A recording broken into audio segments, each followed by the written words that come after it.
একদিন পর পর করেছি। গোসল করা, গোসল করা, শাওয়ার করা। মানে শাওয়ার নিতে অনেক কষ্ট। যেরকম আমি তো ঠান্ডা পানি দিয়ে শাওয়ার করিনি। ৪-৫ বালতি পানি আমার গরম লেগেছে। গরম পানি ৫ বালতি, ১-২ বালতি না। আর যেটা ফিল হয়েছে পায়ে আমার অনেক ঠান্ডা লেগেছে। হ্যাঁ, শরীরের অন্য অঙ্গ-প্রত্যঙ্গর থেকে আমার মনে হচ্ছে আমার পায়ের শীতটা বেশি।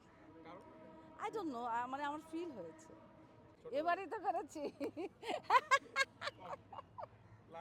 এবার আম একদিন পর পর করেছি। মানে যেটা বেশি কষ্ট যে চুল ধোয়াটা, মানে অনেক চুল মাথায়, এই চুল শুকোতে অনেক কষ্ট এবং চুল ওয়াশটা ভেরি ডিফিকাল্ট। সো আমি একদিন পর পর গোসল করেছি। ভাই কেউ কিছু মনে করেন না যে আমি এত নোংরা যে আমি একদিন পর পর গোসল করেছি।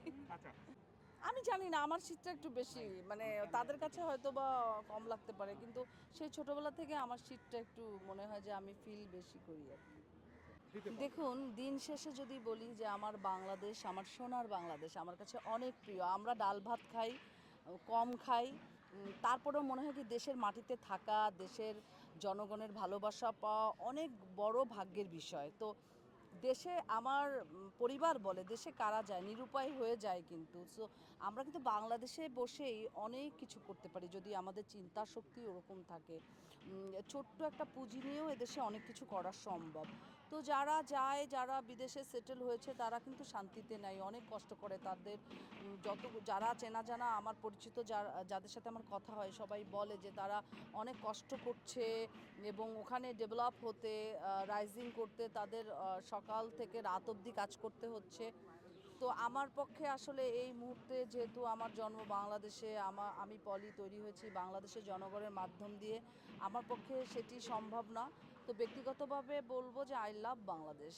আমার মাটি, আমার বাতাস, আমার প্রকৃতি আমি খুব লাভ করি। সো আমার এখান থেকে আপাতত কোথাও যাওয়ার ইচ্ছা নেই।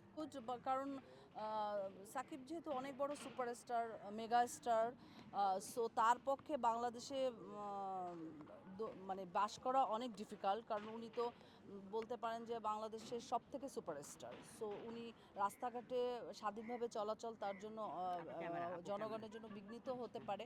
সো তার সিকিউরিটির জন্য কিংবা বাংলাদেশের তার এত ভক্তকুল আছে যে সে আসলে অ্যালোন কখনো থাকতে পারবে না।